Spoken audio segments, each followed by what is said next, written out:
Hello and welcome to another video in the Rivals Team League Season 7 Playoffs, brought to you by Legion and hosted by yours truly, Jeffrey.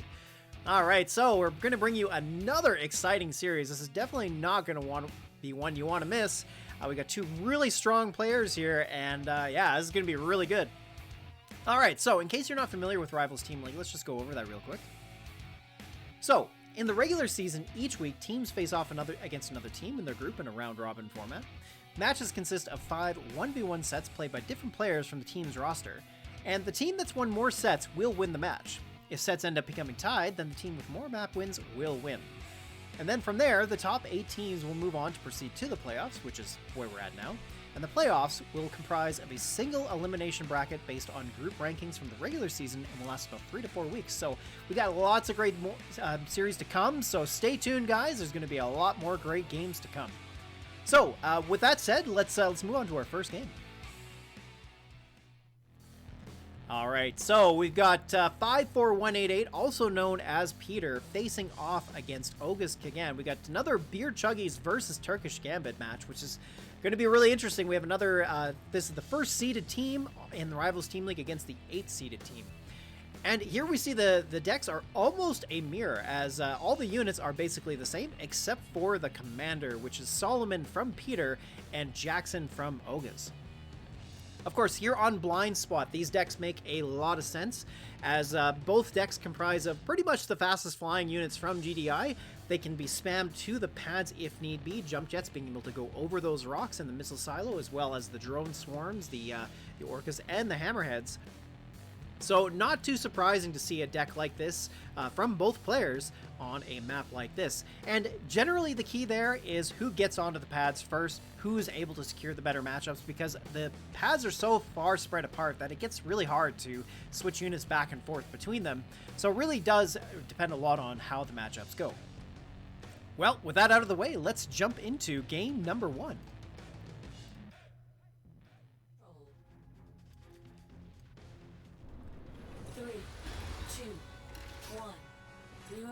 Okay, here we go. So both players starting with Harvester first. We see Peter removing his Harvester up to the top tip fields, and then Oguz keeping his down at the bottom.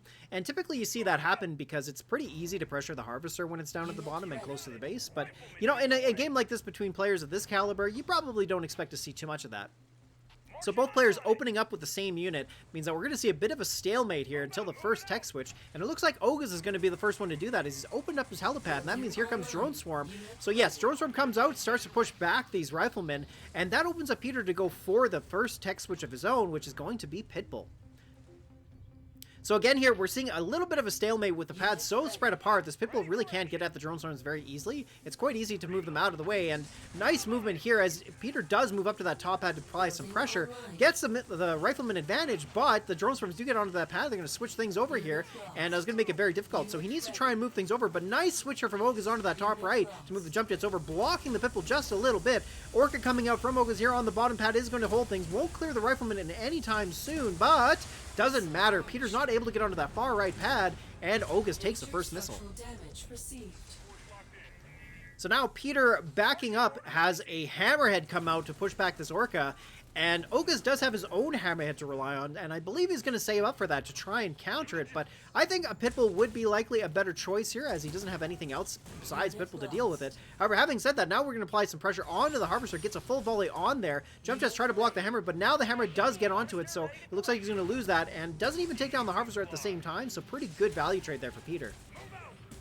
Oguz does switch into Pitbull, building the War Factory for the first time. Good tech switch for him, but he does need to be careful here. This Orca could get that Pitbull with one volley. Now, nice movement here, gets a Hammerhead in the way, get some shots off on that Hammerhead. Of course, Hammerhead does have a lot of HP, so Pitbull doesn't clear it very quickly. Okay, second missile coming down to it. The drone swarms will go down on that far right pad, and that Orc is going to get pushed back by the hammer. He gets his own hammer, but doesn't make it onto the pad in time. An unfortunate misstep for Peter as Oguz takes the second missile and the first game.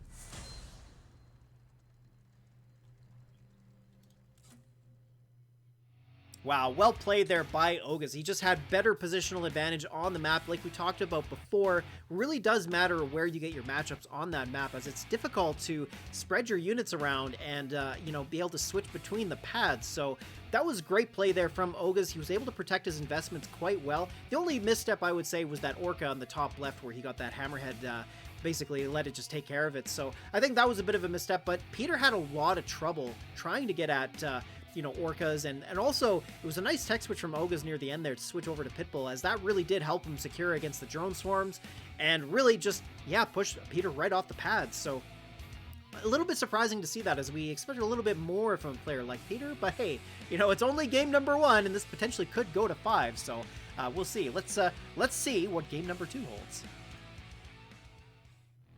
Okay, game number 2 is going to be featured on Broken Mesa. Peter dropping the game means that he's picked this map, so it's surprising to see no deck change from him. I think maybe he just felt that he didn't play it very well, or it could have been the map.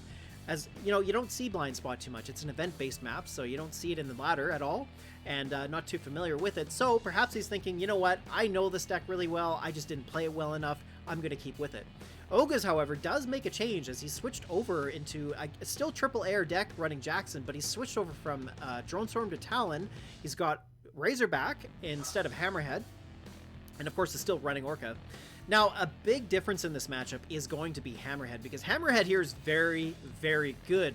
Oguz only has Pitbull and Missiles and Talon to really deal with it, and even though, yeah, of course, Missiles and Pitbull do deal with it, Talon doesn't do a great job, and Pitbull and Missiles with only doing 250 damage per shot, Hammerhead's high HP will work out quite well, as it should make it fairly easy for Peter to protect that investment. So I suspect Hammerhead's going to be a big problem here, as he doesn't have a lot to work with. But then Razorback here will be able to shut down those jump jets if possible. And I would say that the Hammerhead will do a great job against the Razorback. Typically speaking, Hammerhead's a pretty strong counter for it. But we'll see. I mean, it really does come down to micro and gameplay.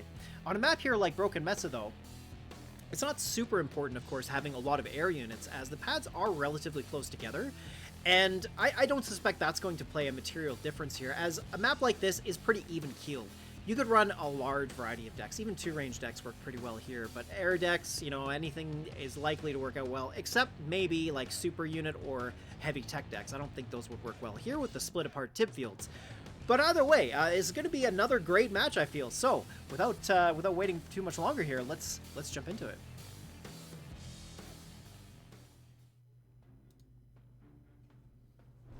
Okay, here we go. Game number 2. New objective received. So both players going Harvester first, neither player deciding to move it to the opposite tip fields. That is typically what you see, as it's a little bit easier to defend your Harvester with the rock and the lake nearby. But yeah, neither player is going to be doing that, so no big deal there. And of course, with both players having their riflemen to be their openers, we're going to see a bit of a stalemate. Now, Peter can't move into missiles if he needs to, so it'll be interesting to see what Oguz decides to switch into next. Oguz going for a third rifleman here, and that means Peter's forced to go into his first tech switch, which is going to be Drone Swarm. So Oguz here could just wait for Talon. I believe that is likely what we're going to see here, as it will deal with all the units on the field. And yep, there it is. So Talon, good tech switch from Oguz. Good response to Peter's Drone Swarms.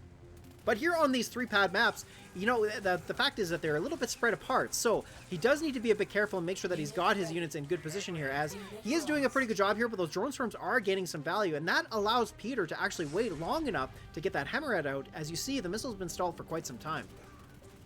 Oguz not opting to go into Pitbull. He did have enough money in the bank, so a little bit surprising to see that, as Hammerhead is a quite effective counter against these Talons, taking it down in just 2 shots.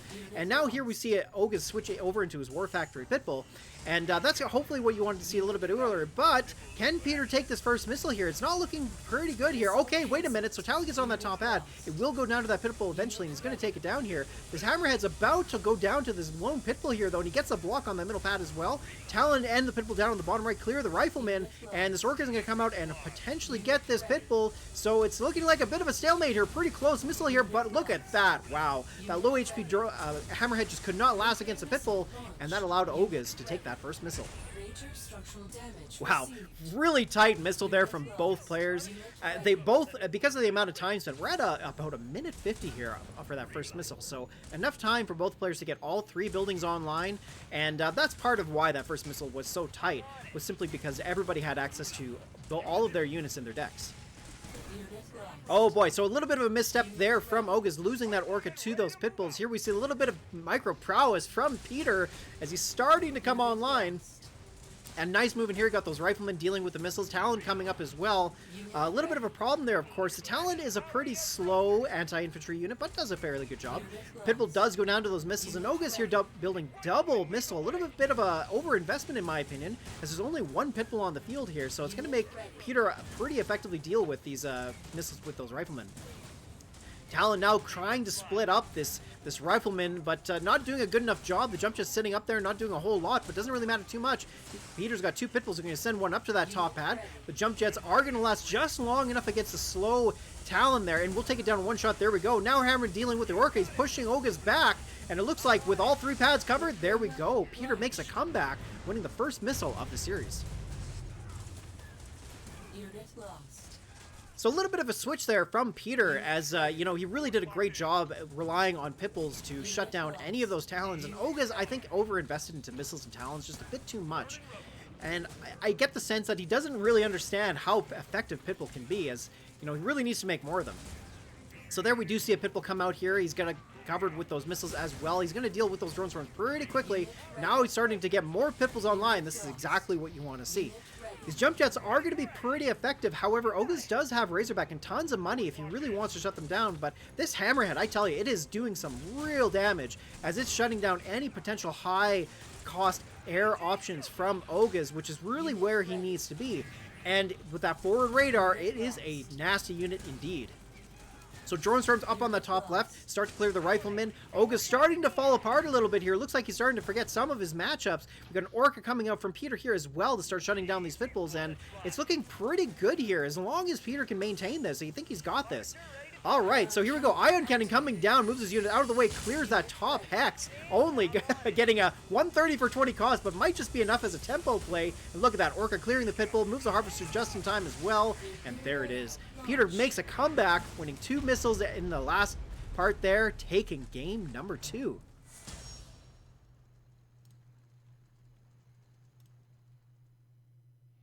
Well, wow, what a comeback from Peter there, and that is more or less what you come to expect, but I gotta say, I think that Hammerhead really paid off, just huge. The switch in decks from Oguz really hurt him there, not having access to something to deal with Hammerhead really effectively, although, I mean, he did have Pitbull, I shouldn't say that. He had Pitbull in his deck, I think he just needed to make more of them. He really tried to rely on Talon and missiles a lot more than he should have, and that just made Hammerhead way more valuable for Peter, so... on top of that, he had Razorback in his deck, didn't even build a single one. And I gotta say, I think Razorback would have helped him out a lot there. That with Pitbull would have been a very effective way to shut down what Peter was doing. But yeah, Peter just took advantage of the situation and pretty much cruised to victory through that last part of the game. So well done to him. And well, let's move on to game number 3. Okay, game number 3, on down the middle. Oguz with the map choice, dropping that game, has opted for something a little bit different. He's gone for a MLRS deck here on down the middle, which it makes a lot of sense, right? We take a look at the map here.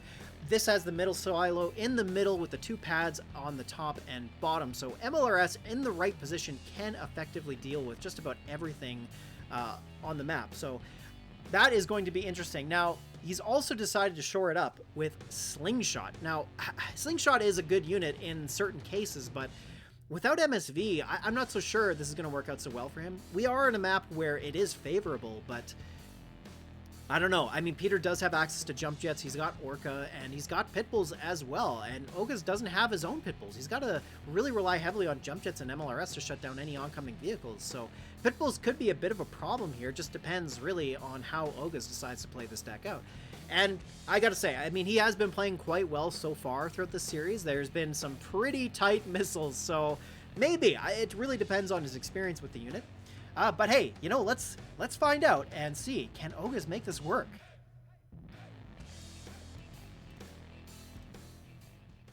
Control. Moving on to game 3, we have 1 point each, so this is going to be an interesting game. Of course, this isn't going to be the end of the series. We're definitely going to have a 4th game, regardless of the outcome of this game here, so that'll be interesting. All right, Oguz starting out with his War Dogs. That is going to be his opener into Peter's opening unit Rifleman. So you're going to see a little bit of a dance here as he's got to pull his Rifleman back. But Peter now builds his Jump Jets to deal with these War Dogs. And Jump Jets are pretty effective against War Dogs. The only thing is, because Jump Jets don't have a lot of hit points, they do fall fairly easily to the War Dogs. So as we see here, even though Jump Jets are good against them, he's not pushing into that 2v1 as he knows that's not going to be a good trade for him. So here we go. So these Shock Troopers move in, but he did almost not get the defender's advantage he needs to win that 2v1, so he decides to back them off. And I'm not sure it would have been wise to stay there, so I think it was a good move for him to pull back. But gets 2 Shock Troopers on the field. Might be an overinvestment, as now Peter, seeing this, is going to tech switch into his Drone Swarm. So here we go. First tech switch from Peter into his Drone Swarms. Now he's going to clean up the Shock Troopers. And we see the Slingshot coming out from Oguz. It's in a really good spot here. Of course, the Drone Swarm can't really push up anywhere. It will cover all of those hexes there, so he's got to be pretty careful. But this Pitbull here, this is going to be a big problem. He doesn't really have something to effectively deal with it. Now, the Slingshot is going to clear them up very quickly. He doesn't even clear out those Shock Troopers in time. But look at this. Nice. He moves that Pitbull onto the bottom pad. And those Jump Jet Troopers in the back, and he's not got anything to clear them in time, and it looks like those Slingshots going to go down, and it does. So now with those Pitbull on that top pad, he's got a pretty good opening here to clear that War Dog and start charging the missile in his favor. That's exactly what we're seeing here, and now that he's got the Jump Jet Trooper and Pitbull on that top pad, he blocks the dogs from getting on there, and easily takes that first missile. So another Slingshot comes out, but like we talked about before, he really does need to protect it very well if he's going to get any sort of value out of it. And look at that, MLRS, both of those units are at low hit points. They're now a big liability. These double Jump Jets, I mean, Oguz just doesn't have anything that's been effectively dealing with them. He has Shock Troopers, but I mean, Peter's been doing such a good job of pushing the back, and I really do feel that Oguz is rallying a little too much on these War Dogs to try and shut them down. So here we go, these double Jump Jets at the top, starting to shut down the Harvester. Looks like he's going to get it, and well, as we've seen before, that can make a big difference in the way games play out, because now Oguz doesn't really have a lot of money in the bank. How is he going to get to an MLRS? How is he going to boost anything? Not looking too good here. So here, Peter really starting to push him back. These Jump Jets just wreaking havoc on everything on the field. And look at this. These Drone Swarms even doing a pretty good job against them as well. Like we said before, the Jump Jets just don't have a lot of HP. So even though Drone Swarm doesn't have high DPS, it does a pretty effective job of shutting them down. So now here we go. Second missile. Can Oguz make a comeback? Trying to get onto the pads, but nice blocking there from Peter. Getting the advantage on the map's hexes there and takes down the second missile and wins game number 3.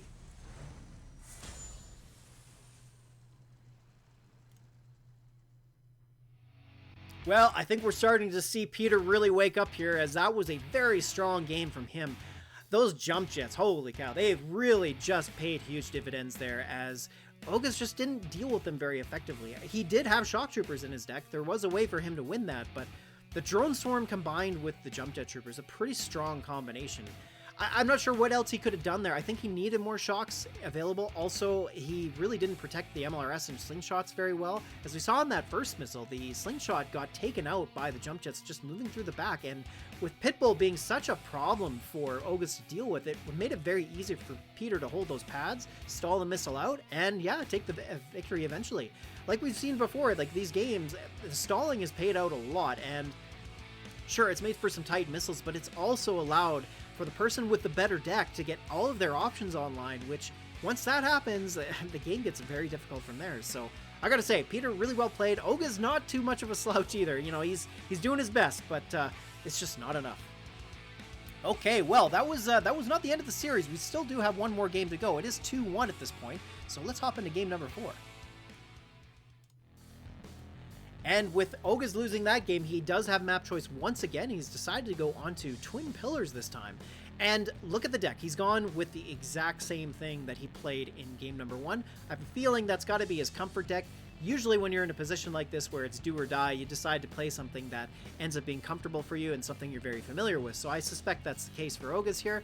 Now, Peter, look at this deck. Wow. You gotta say, that's an interesting deck. Very big change, of course. He's decided to play something different than the same deck he's been playing for the other 3 games. So he's picked Scarabs, Chems, and Shade for his for a pretty interesting deck here. I don't know if the Scarabs are actually going to have any sort of effect, I mean, Scarabs, they're so easily dealt with, right? And Oguz does have tools to deal with it, at being Rifleman. Could also cheese some Scarabs into the other opponent's tiles by using the Drone Storm to fly over top of it. We'll see if that ends up being the case. But really, I think the key here is going to be the Chem Warriors. If you look at Oguz's deck, he's only got Drone Storm and Rifleman to deal with them, and in the last game, like I mentioned, the DPS on Drone Storm just isn't very high. It's just not that strong enough to clear high HP units like Chem Warriors. So those Chem Warriors are going to be a huge problem because Oguz does need to use his Jump Jet Troopers at some point to try and shut down the bikes.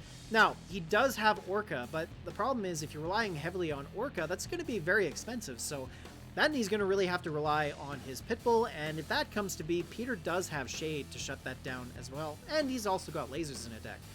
Then, if you go even further than that, we do have Hammerhead on Oguz's side, but this is a pretty expensive deck we're seeing here from Oguz, and Peter running a pretty unusual deck as well.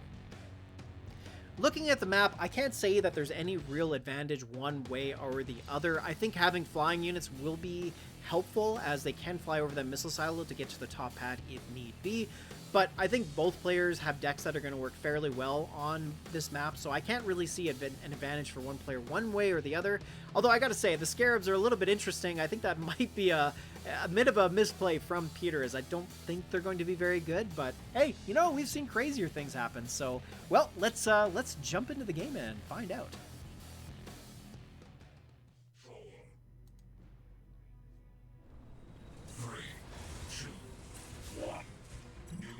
All right, here we go. Game number 4, potentially set match here for Peter if he can win this one.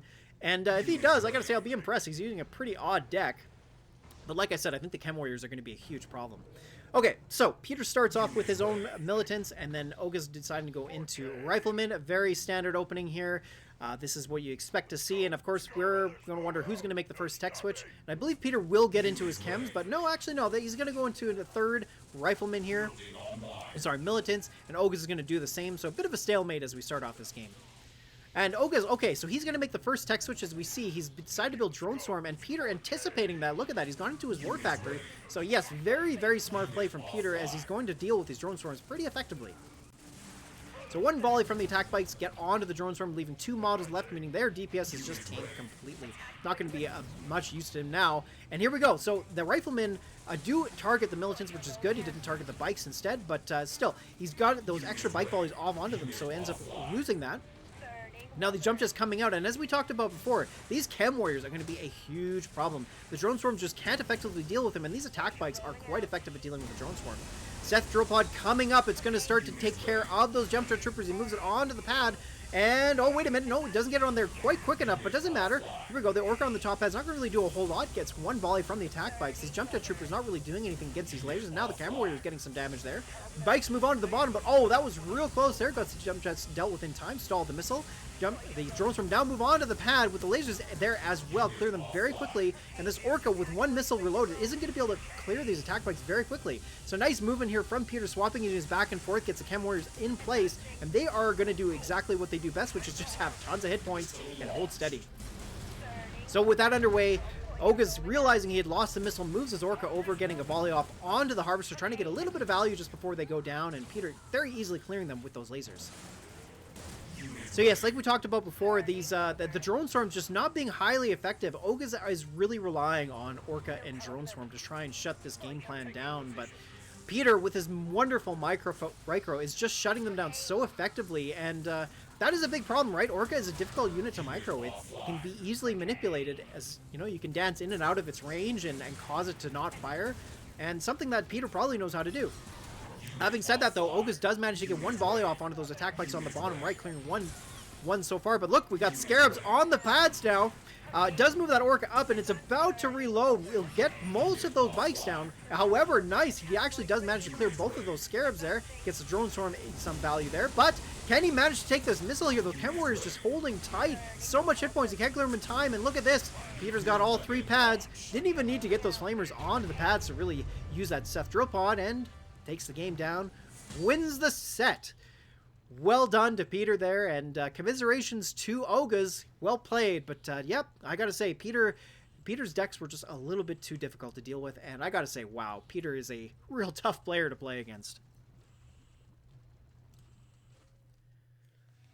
So wow, that was a great series to watch. Oguz, you know, even though it was a little bit one-sided, we saw that series go 3-1. It really wasn't. I think Oguz did a pretty good job overall. I feel like what his issue was that he just built too many of certain units in certain situations, like we saw in one game where he didn't build enough pit bulls, right? And in this game, he relied far too much on orcas. He really did need to get some pit bulls out on the field, and that would have helped him deal with the bikes a lot more. Because yeah, those attack bikes, wow, they were an MVP for Peter in that last game, and I feel if he had just a few more pit bulls, that would have been a huge advantage for him. So yeah, I think Oguz just needs to work on what units to build in what situations, and I think that's going to give him a few more victories, because I gotta say, his micro and his gameplay was pretty good overall. It wasn't like he was a slouch there.